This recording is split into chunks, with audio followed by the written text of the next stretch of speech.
Bonjour à tous. Les énergies renouvelables, on en veut toujours plus. Seulement voilà, leur intermittence pose des problèmes techniques, économiques. Alors comment les smart grids vont-elles nous aider à régler cette problématique? Avec nous pour en discuter, Olivier Cattera, bonjour. Bonjour. Vous êtes professeur et chercheur à l'école de management de Grenoble, plutôt Grenoble École de Management, et vous êtes le responsable du master spécialisé en management et marketing de l'énergie. Tout à fait. Merci. Avec nous également Mathieu Terranti, bonjour. Bonjour. Vous êtes chef de projet Smart Grid chez ERDF, qui gère donc la distribution de l'électricité sur 95% du territoire français. Oui, c'est exactement ça. Voilà. Alors, on va commencer avec vous, Mathieu. Pourriez-vous nous décrire sommairement l'infrastructure de la distribution de l'électricité en France, qu'on voit un petit peu de quoi il s'agit? D'accord. Alors, historiquement, le réseau électrique est créé autour de centrales de production. Alors, on connaît les centrales hydrauliques, thermiques, nucléaires, qui produisent de l'énergie dans des points centralisés. Il faut ensuite acheminer cette énergie vers des points de consommation. Alors, en France, on consomme majoritairement dans les villes. Et donc, on a créé des infrastructures qui acheminent l'énergie sur des réseaux de très haute tension et haute tension qui sont gérés aujourd'hui par le réseau de transport d'électricité, qui est une filiale du groupe EDF, qui dessert finalement plutôt des autoroutes de l'électricité et qui relie des régions, voire des pays entre eux.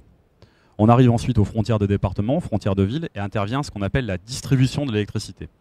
Alors, la distribution de l'électricité est gérée, comme vous l'avez dit, à 95% en France par ERDF, qui gère les réseaux moyenne tension, donc 20 000 volts, et basse tension, c'est-à-dire l'électricité finalement qu'on retrouve chez soi, dans les bâtiments, à son domicile, à son travail, pour l'ensemble en fait, des besoins des consommateurs que nous sommes.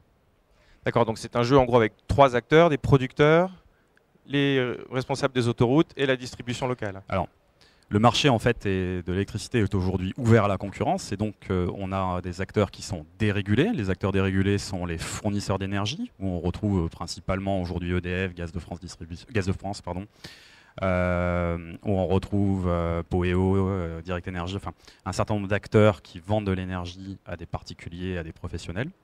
Et on retrouve également des acteurs dérégulés sur la chaîne de la production d'énergie.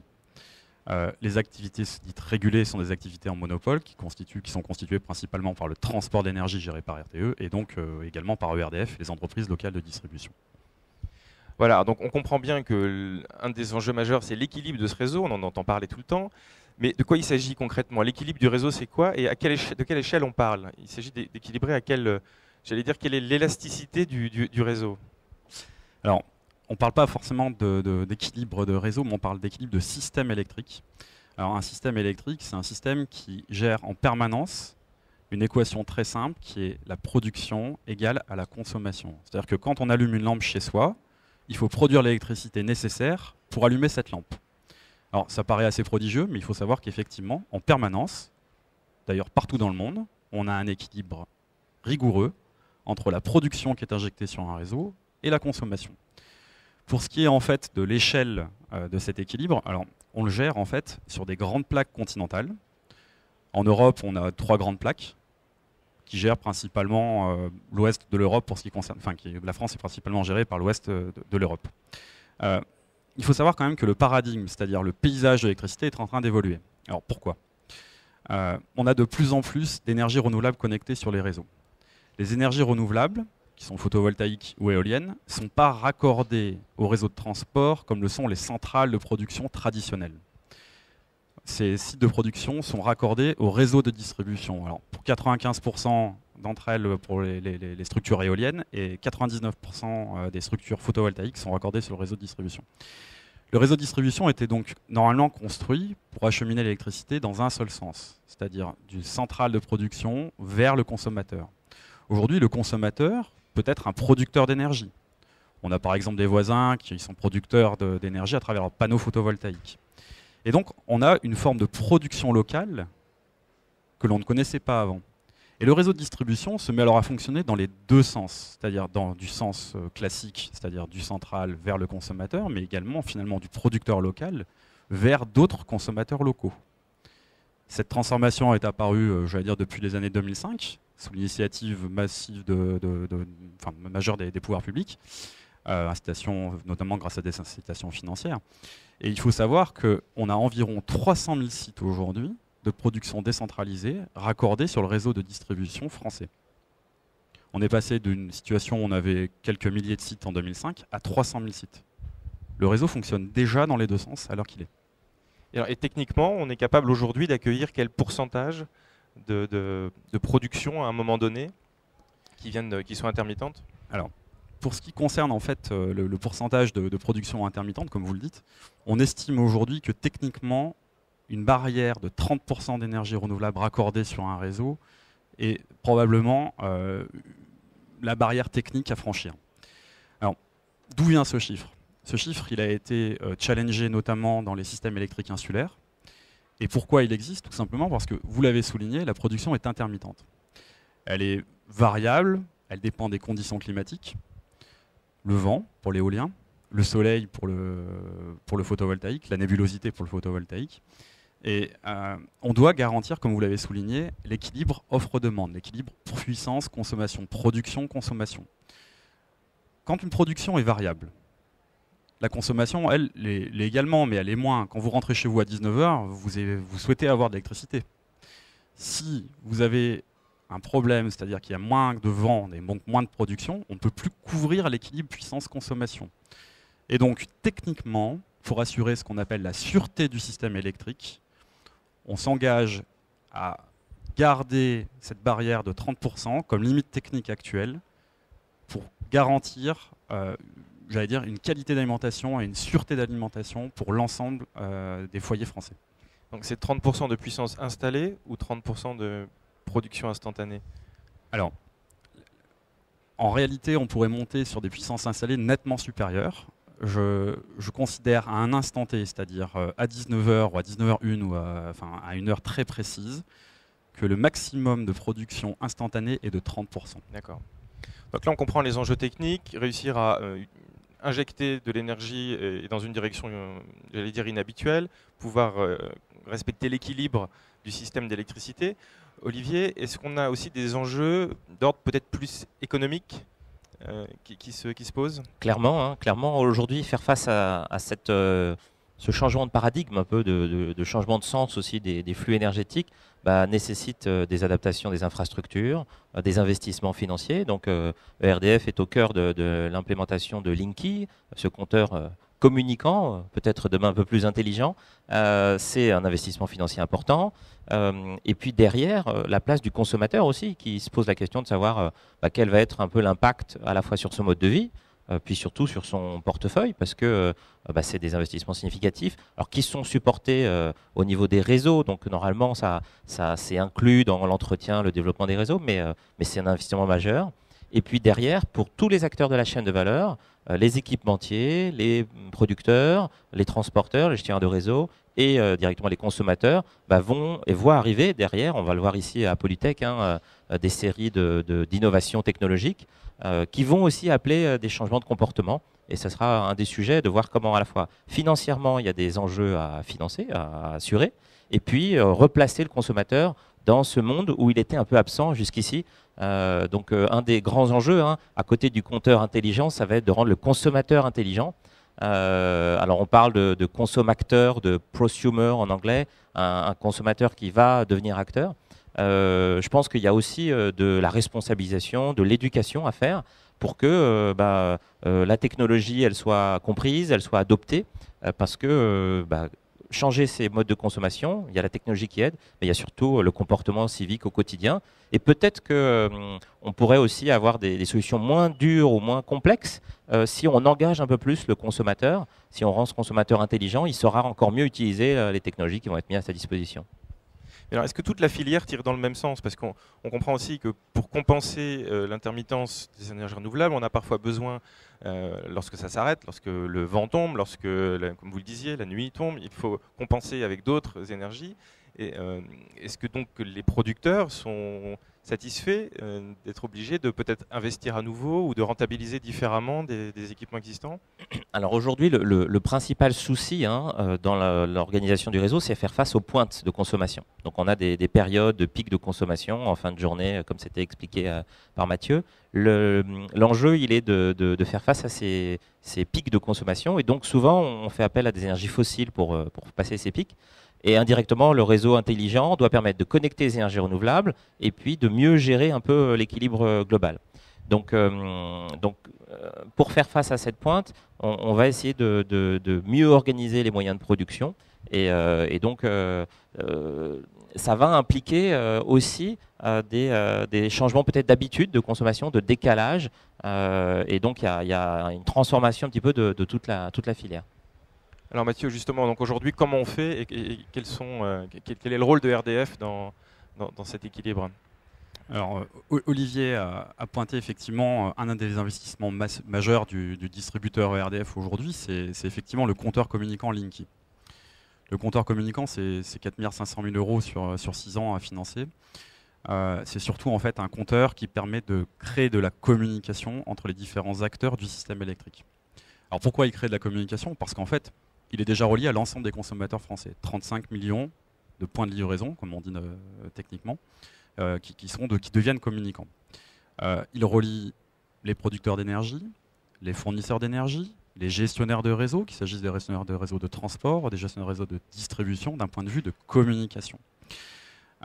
Ce compteur, du coup, il va permettre d'observer en temps réel la consommation de l'ensemble des foyers et donc de mieux gérer l'équilibre offre-demande, mieux gérer l'équilibre entre la puissance, la production et la consommation. Donc ce compteur devient en fait une brique indispensable à l'insertion des énergies renouvelables et devient également une brique indispensable, comme le soulignait Olivier, à finalement une meilleure éducation, une meilleure prise en compte de la facture énergétique par le consommateur.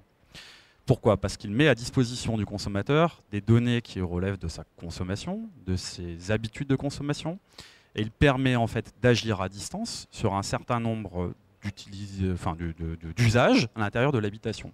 Exemple le chauffage, exemple demain le véhicule électrique, exemple le sèche-linge, exemple la machine à laver, que l'on peut mettre si vous voulez, en route, à distance, de façon complètement transparente pour l'utilisateur final. Donc effectivement, les habitudes de consommation risquent d'évoluer, on le souhaite. Pourquoi? Parce qu'aujourd'hui en France, on est très sensible au chauffage électrique, on est très sensible à une consommation à la pointe à 19 h. Et pour éviter de produire l'électricité nécessaire pour cette pointe à 19 h, on peut différer la mise en service de certains usages dans des périodes finalement qui sont plus favorables pour l'ensemble des acteurs. Et donc le compteur devient finalement cette brique fondatrice, première brique de ce que l'on appelle les smart grids ou les réseaux du futur. Est-ce que c'est ça que, à Grenoble École de Management, vous appelez les nouvelles technologies de l'énergie? Alors, les nouvelles technologies de l'énergie, c'est un champ vraiment plus large, à la fois des technologies de production, de gestion des réseaux et d'information. En complément de ce qui est précisé, il faudra une brique technologique ou une interface complémentaire au réseau qui va amener les recommandations, les indications chiffrées. C'est-à-dire que le compteur est intelligent, mais il y a toute une gamme de services à créer. Et c'est là où il y a des nouvelles technologies liées aux services informatiques, logiciels, ergonomiques qui doivent être développés. Et sur Grenoble, pour répondre à votre question sur ces nouvelles technologies, alors le concept de NTE, c'est un concept qui est porté par le pôle Tenerdis, le pôle de compétitivité, et qui rassemble plusieurs filières, aussi bien les innovations dans la biomasse que les réseaux, que le solaire. Donc là, il y a des innovations technologiques pour la production.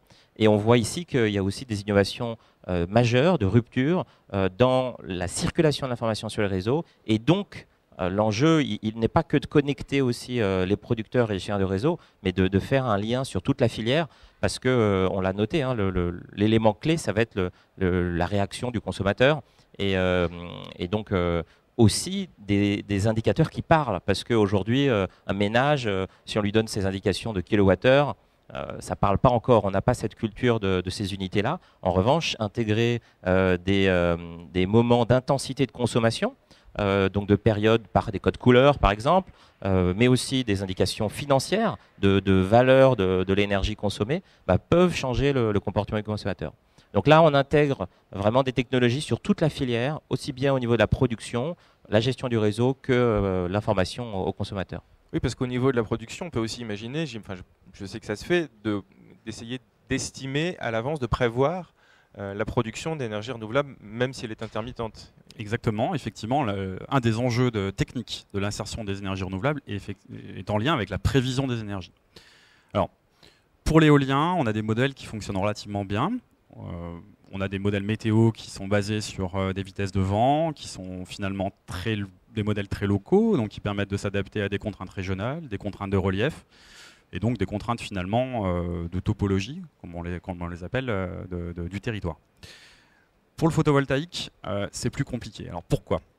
Il y a une raison toute simple, c'est que si vous faites, je ne sais pas, par exemple, un feu à côté d'un panneau photovoltaïque, vous avez un nuage qui se forme. Ce nuage, il n'est pas prévisible parce qu'il n'est pas conditionné par la météo. Il est conditionné par le facteur humain, conditionné par finalement un caractère aléatoire qui est beaucoup plus difficile à gérer.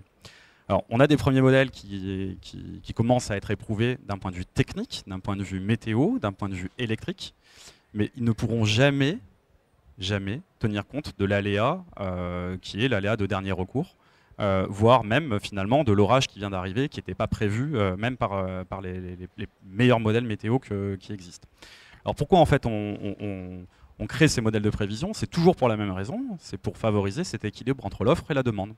Puisqu'en fait on a de plus en plus de production décentralisée, il faut pouvoir prévoir la production qui sera injectée pour pouvoir être certain que la consommation qu'on a prévue également coïncide bien en permanence, répond bien en permanence à l'équation puissance-consommation.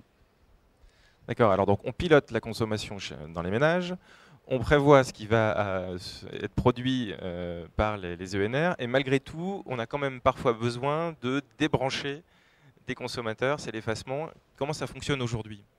Alors, l'effacement aujourd'hui répond effectivement à des contraintes d'équilibre entre la puissance, la production et la consommation. L'effacement fonctionne sur un mécanisme qui est décrit par le marché, qu'on appelle le mécanisme d'ajustement. Ce mécanisme, il permet quoi? Il permet à tous les Français de ne pas se retrouver dans des situations de blackout, c'est-à-dire de rupture d'alimentation à un moment donné, parce qu'on n'a pas la production nécessaire pour couvrir les besoins en consommation. Ce système, en fait, il reste relativement rudimentaire à l'heure actuelle. Demain, on souhaite le rendre de façon beaucoup plus robuste, à travers Linky, comme on l'a évoqué, c'est-à-dire de piloter des usages au sein de l'habitation, de façon complètement transparente et pour ne pas non plus mettre, ou ne pas non plus réduire le confort de l'habitant. On pourra par exemple agir sur le chauffage, on pourra agir sur la recharge du véhicule électrique, on pourra agir en été sur les climatiseurs, sans pour autant, comme je le disais, détériorer le confort de l'habitat. Alors, le compteur Linky, du coup, permet d'envoyer des ordres, jusqu'à 8 ordres à l'intérieur d'une habitation, et donc de piloter 8 circuits électriques différents. Quand on coupe en fait un circuit, on appelle donc effectivement cette opération de l'effacement, ça efface de la consommation. L'idée, c'est de fonctionner exactement comme aujourd'hui avec les ballons d'eau chaude. Quand vous vous levez le matin et que vous avez un ballon d'eau chaude électrique, vous avez de l'eau chaude. Mais vous ne vous posez pas la question de savoir quand est-ce qu'il a été rechargé. Pourtant, il a été rechargé dans des périodes qui sont plus favorables pour le système électrique. Donc en fait, historiquement, on a construit un modèle français qui s'appelle le système Heure-Pleine-Heure-Creuse. Demain, c'est un système un peu plus intelligent, mais qui s'appuie rigoureusement sur les mêmes types de technologies et qui permet, par exemple, de recharger le véhicule électrique de façon rigoureusement la même que le ballon d'eau chaude. Quand vous prendrez votre véhicule électrique le matin, il sera chargé. Vous ne serez pas posé la question de savoir quand est-ce qu'il a été chargé, mais vous n'aurez pas de ce qu'on appelle le stress du système électrique, le stress réseau, notamment quand tout le monde rentre chez lui à 19 h pour équilibrer la puissance à la consommation. Donc, oui, en complément, aujourd'hui, on sait déjà, et alors il y a un peu de prospective sur ce système complètement intelligent, mais on arrive déjà aujourd'hui à effacer certaines activités, notamment des électro-intensifs, des très gros consommateurs d'électricité, dans l'aluminium, dans la papeterie, dans la pétrochimie. Et ça permet aujourd'hui de faire face à certains pics au niveau du réseau de transport ou des gros moyens de production. On peut effacer plusieurs dizaines de mégawatts et cumuler, ça a un impact réel sur le réseau.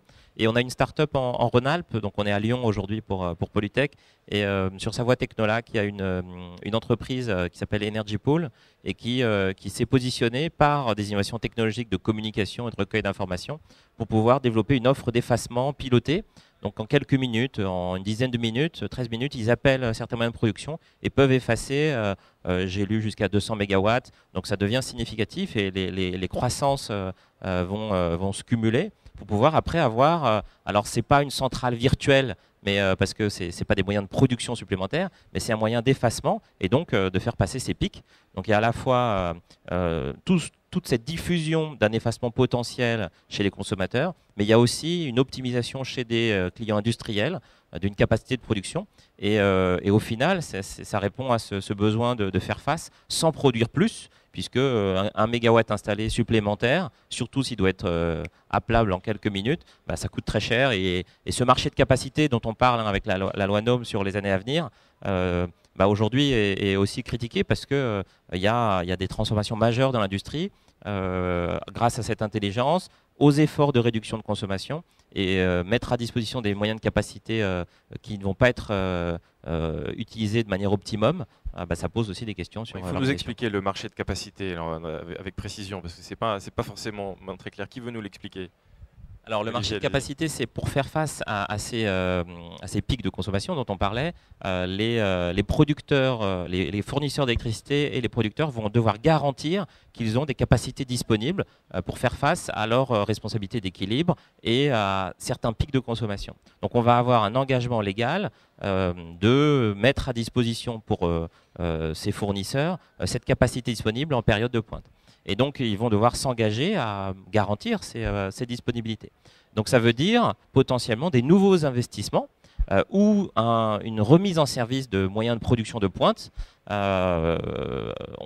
a donc potentiellement des centrales au charbon qui pourraient revenir ou au gaz de plus en plus. C'est le gaz qui est quand même privilégié en France pour faire face à ces périodes de pointe. Et donc, il va y avoir une valeur de ce mégawatt de pointe qui va devoir être financé. Et donc, parce que le risque, c'est que si on ne stimule pas le marché, si on le laisse faire naturellement, ces investissements ne vont pas avoir lieu. Donc, on crée un sous-marché pour déclencher ces investissements. Ça veut dire, Mathieu, que techniquement, à partir du moment où on a une production décentralisée, on génère aussi un besoin d'effacement décentralisé, lui aussi? Alors, la question, effectivement, de l'effacement est beaucoup plus lié à la localisation de la consommation. C'est-à-dire qu'on peut très bien produire localement, mais on n'est pas obligé de consommer rigoureusement localement. L'électricité, tous les réseaux sont interconnectés, si vous voulez, pour résumer. Je prends volontairement toujours l'image en fait, de deux maisons. Une première maison équipée d'un panneau photovoltaïque et une deuxième maison équipée d'un panneau photovoltaïque. Vous avez un nuage qui passe sur la première, elle est coupée. Vous avez ce même nuage qui passe sur la deuxième, elle est coupée. Vous créez maintenant un réseau entre ces deux maisons. Eh ben, si le réseau est bien dimensionné, si les panneaux sont bien dimensionnés, si le nuage passe sur la première, ben finalement, les deux restent alimentés puisque la deuxième réalimente la première. Ce que je veux dire par là, c'est que finalement, la consommation, elle dépend vraiment du lieu où on se situe. On consomme majoritairement en ville. Pour autant, les centrales, par exemple éoliennes, ne sont pas installées en ville. Vous n'avez pas d'éoliennes qui sont installées en ville. Et donc, en fait, il faut acheminer cette électricité là où elle est consommée. Et en cela, le réseau en fait, doit être dimensionné de façon suffisamment stable, suffisamment robuste pour acheminer l'électricité en toute sécurité. Et donc, finalement, les investissements de production, des investissements liés à la consommation, sont aussi liés aux investissements du réseau. Il ne faut pas que le réseau devienne un goulot d'étranglement des électrons pour ne pas satisfaire l'émergence de ces nouveaux marchés. Donc, quand on crée en fait, un marché de capacité, quand on crée des nouveaux marchés qui induisent en fait, des nouveaux phénomènes, notamment d'effacement, on doit être un facilitateur, nous, gestionnaires de réseau de distribution en particulier, pour en fait, véhiculer à la fois de l'information, à la fois des électrons, mais à la fois des indicateurs de marché et donc des euros. Alors justement, qui paye? C'est quoi le modèle économique de l'effacement? Alors, dans l'effacement, il y a plusieurs interlocuteurs, mais globalement, c'est le mécanisme d'ajustement qui est piloté par RTE, qui va faire appel à soit des capacités de production supplémentaires, soit dans ce nouveau modèle, des acteurs qui peuvent s'effacer via un gestionnaire, un agrégateur d'autres clients plus diffus. Mais RTE n'a pas la vision sur le réseau de distribution local. Donc... Non, mais sur le réseau de transport, on sait où va être la tension sur une zone, mais je vais laisser parler l'expert. Alors en fait, la question effectivement est à la fois en fait, économique et technique. Le gestionnaire de réseau de distribution doit être effectivement consulté dans le cadre des mécanismes d'effacement qui vont être mis en place. Pourquoi? Parce qu'en fait, une contrainte nationale d'équilibre puissance-consommation peut ne pas être observée au niveau local et l'inverse est également vrai. Sur les 22 jours de pointe de consommation électrique annuelle, on se rend compte en fait qu'il y en a 12 qui ne sont pas directement liés au gestionnaire de réseau de distribution. En clair, les pointes locales peuvent être différentes des pointes nationales. Ça se comprend relativement bien dans une région où il fait par exemple relativement doux, Provence-Alpes-Côte d'Azur. la pointe nationale n'est pas forcément en concomitance avec la pointe locale, parce qu'on a des hivers doux, alors qu'il va faire par exemple beaucoup plus froid dans les régions du nord. Et donc en fait, on doit avoir un système de communication où le gestionnaire de réseau de distribution et le gestionnaire des réseaux de transport échangent des données qui facilitent le marché. Les deux gestionnaires, qui sont des activités régulées, doivent donc se consulter techniquement pour que l'ensemble des investissements soit bien répartis, pour développer de façon équitable et en toute facilité pour l'ensemble des acteurs les mécanismes de marché et donc des euros qui sont associés, mais aussi des mécanismes techniques pour ne pas se retrouver dans des situations qui deviennent des goulots d'étranglement électrique au niveau local. Il y a une brique Donc qui vous est... n'avez toujours pas répondu sur qui va payer Alors globalement, au il y a... consommateur qui a accepté d'effacer Il y a sur ce marché d'ajustement, sur ce mécanisme d'ajustement, il y a une capacité à RTE de gérer ce marché. C'est-à-dire que quand un fournisseur évalue mal la consommation de ses clients, s'il ne produit pas, s'il ne livre pas assez, le RTE va assurer cet équilibrage. Et donc il va fournir l'électricité nécessaire, mais il va la faire payer à un taux unitaire très élevé. En revanche, si un fournisseur prévoit de la livraison supérieure aux consommations, RTE va racheter cette énergie, mais à un coût très très faible. Et au final, il y a un mécanisme, un foisonnement en fait des prévisions qui fait que RTE est toujours gagnant, rachète peu cher et rachète vend plus cher, et ce qui lui permet de dégager une ressource qui va pouvoir financer l'appel de production de pointe ponctuelle. Et en France, on a la chance d'avoir de l'hydroélectricité avec soit des systèmes de stations de transfert d'énergie hydraulique, donc pour pomper la nuit et stocker et pouvoir produire en période de pointe, les STEP, ou des turbines gaz qui vont pouvoir démarrer plus rapidement. Mais aujourd'hui, cette capacité de stockage qu'on a à travers les équipements hydroélectriques est une vraie chance. Et donc, il y a aussi dans l'actualité le renouvellement des concessions hydrauliques. Et dans les Alpes, dans le Massif central, il y a ces barrages, donc un système de production avec retenue qui a une valeur énorme dans ce marché de demain, puisque ce stockage d'hydroélectricité, c'est un des rares moyens aujourd'hui qu'on a de gérer de manière dynamique et intelligente la production. Pour compléter la réponse, en fait, sur qui va payer quoi, aujourd'hui, en fait, il est un peu tôt pour répondre. Alors, je ne vais pas vous faire une réponse de Normand, mais en Rhône-Alpes, on concentre en fait 30% des projets Smart Grid, donc des systèmes électriques du futur, qui sont financés ou cofinancés par l'État et par la Commission européenne. Ces projets, je pense notamment au projet Greenlease, au projet Smart Electric Lyon, sont des projets qui sont extrêmement centrés sur le mécanisme d'effacement. Un des enjeux de ces projets est de définir ce qu'on appelle l'analyse coût-bénéfice. Quand on parle d'analyse coût-bénéfice, on parle d'analyse coût-bénéfice pour l'ensemble des acteurs du système électrique.